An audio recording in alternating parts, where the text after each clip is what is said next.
The story begins with a family driving through a forest on an adventure. Everything seems peaceful until a deer suddenly runs in front of their car. The driver loses control and the car crashes. Tragically, the parents don't survive. The only one left alive is a little boy named Pete. Scared and all alone, Pete breaks down in tears. Not knowing what to do, he grabs his favorite storybook, puts it in his backpack, and starts walking away from the wreck. A few moments later, he hears something moving through the woods. Frightened, Pete starts running, but a pack of wolves begins chasing him. Just when they're about to catch him, a giant dragon suddenly appears. The creature scares the wolves away and saves Pete's life. Still terrified, Pete asks, "Are you going to eat me?" Instead of answering, the dragon gently slides Pete's backpack back to him, showing that he means no harm. Pete realizes the dragon is friendly, and the two quickly become friends. Pete names the dragon Elliot, and Elliot takes him deep into the forest to safety. 6 years later, the story shifts to a small town near that same forest. An old man named Meekum is entertaining a group of children with stories about a dragon that lives in the nearby woods. He insists that he actually saw the dragon himself, but no one believes him. To everyone else, it's just another fairy tale. Just then, Meecham's daughter, Grace, arrives. She's a forest ranger and has spent years working in those woods. Even she doesn't believe her father's stories. She tells him, "I've been in that forest for years, and I've never seen a dragon." Meecham simply smiles and replies, "Just because you haven't seen something doesn't mean it isn't real." Meanwhile, Pete is still living deep in the forest with Elliot, who has become his best friend. The two spend their days playing together, and we learn that Elliot has a magical ability. He can turn completely invisible. That's the reason no one has ever been able to find him. After a fun day together, they're heading back to their cave when Elliot suddenly hears someone nearby. He instantly turns invisible, while Pete quietly follows the stranger. It's Grace. She's marking trees that are scheduled to be cut down. Pete notices the compass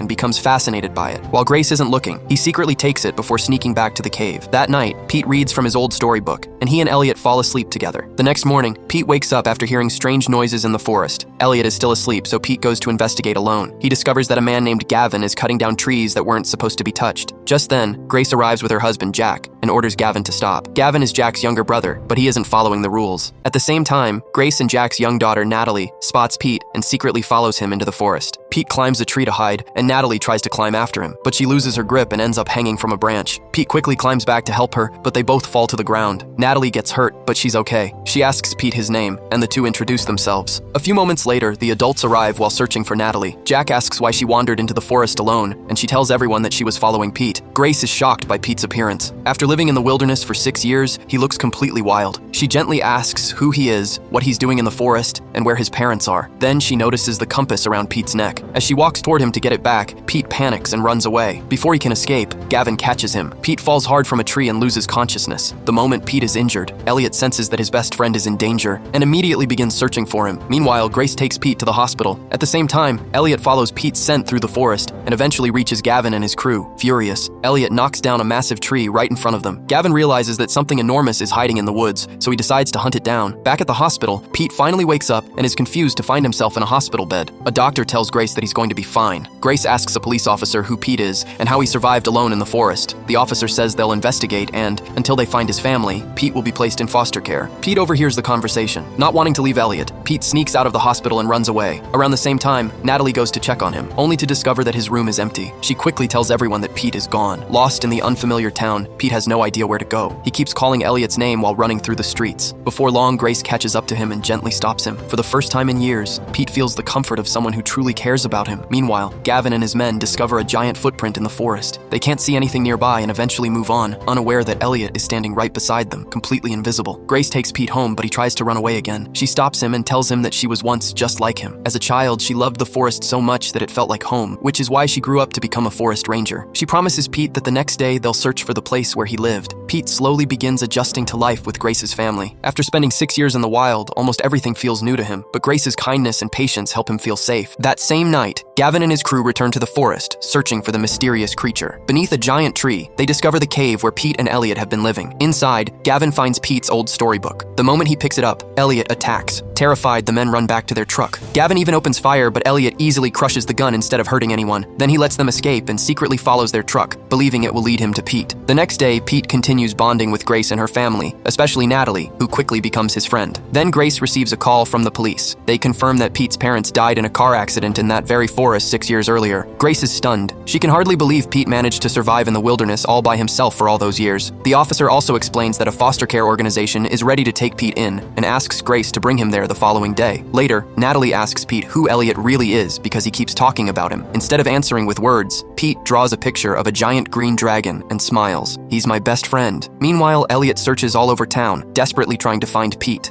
At Grace's house, Natalie tells Pete that the creature he drew is a dragon. She says her grandfather, Meacham, has been telling stories about dragons for years. According to those stories, dragons live far to the north. She points to the North Star and explains that it leads to their true home. Just then, Grace asks Pete if they can talk in private. She thanks him for returning her compass, explaining that it was a gift from her father and even held an old family photo. Grace gently asks Pete how he ended up in the forest. Pete tells her about the car accident and losing his parents. The memory makes him emotional. Grace comforts him by saying that she also lost her mother when she was young, so she understands how painful it is. "You aren't alone," she tells him. Pete smiles and replies, "I know, because I have Elliot." When Grace asks who Elliot is, Pete shows her the drawing he made of his best friend. Grace is stunned. The picture is clearly a dragon. Pete promises, "Come with me tomorrow, and I'll introduce you to him." Meanwhile, Gavin visits Jack and begs him to help capture the dragon. He tells him everything that happened in the forest, but Jack doesn't believe a word of it. Frustrated, Gavin leaves with his crew to hunt the dragon by himself. Unknown to them, Grace overhears the entire conversation. For the first time, she begins to believe that a real dragon might actually exist. Later that night, Elliot quietly finds Grace's house. Through the window, he sees Pete happily reading a storybook with Grace, Jack, and Natalie. Watching Pete laugh with his new family, Elliot sadly turns away. He feels like he's already been replaced. Heartbroken, Elliot returns alone to his cave. The next day, Grace visits her father and shows him Pete's drawing. To her surprise, it looks exactly like the dragon Meacham drew years ago. She finally asks him what really happened the day he claimed he saw the dragon. Meacham explains that he was out hunting when the forest suddenly went silent. As darkness surrounded him, he turned around and came face to face with a giant dragon. Terrified, he raised his rifle, but the dragon never attacked. Instead, it simply looked at him before quietly disappearing into the forest. When I told everyone what I'd seen, no one believed me. Grace wonders how she spent years working in those woods without ever seeing the dragon. Meacham smiles and replies, "You never saw Pete either, and he was there the whole time." The following day, Grace takes Pete and Natalie to the foster care center, but doesn't bring Pete inside. Instead, they continue into the forest with Meacham. Pete leads them to his hidden treehouse deep in the woods where no one has ever been before. Then he walks into the cave and calls for Elliot. A few moments later, the giant dragon steps out. Grace, Natalie, and Meacham are left speechless. Grace finally realizes that her father had been telling the truth all along. Natalie happily pets Elliot while Meacham gets to see the incredible creature once again after all these years. But the peaceful moment doesn't last. Gavin and his crew suddenly arrive and attack Elliot. They trap him with heavy ropes, and although Pete fights back to protect his friend, the hunters inject Elliot with a tranquilizer before he can escape. Weak and unable to fly, Elliot is captured and taken to Gavin's warehouse, where he's chained up. Jack immediately calls animal control, hoping they'll handle the situation properly, but Gavin refuses to hand Elliot over. He believes the dragon belongs to him now. Convinced that this discovery will make him rich and famous, Gavin plans to show Elliot to the entire world. Pete is heartbroken. He begs everyone to let him and Elliot go, promising they'll disappear and never be seen again. Natalie tells him that Grace had no idea Gavin was planning any of this. Meanwhile, the forest officials arrive at the warehouse. Gavin refuses to hand Elliot over, insisting that the dragon belongs to him because he was the one who found him. Natalie secretly shows Pete a pipe that leads inside the warehouse. The two sneak in and find Elliot chained up. Seeing his best friend trapped like that breaks Pete's heart. While Gavin and the officers try to unlock the main door, Natalie locks it from the inside, buying them enough time to free Elliot. They try to help him fly away, but he's still too weak from the tranquilizer. By the time the officers finally break in, the warehouse appears empty. Everyone assumes the dragon escaped, not realizing Elliot has turned himself invisible. Grace soon arrives and discovers that Pete, Natalie, and Elliot are still hiding inside. They quickly come up with a new plan. Since Elliot can't fly, they'll smuggle him out in a truck. Natalie starts the truck,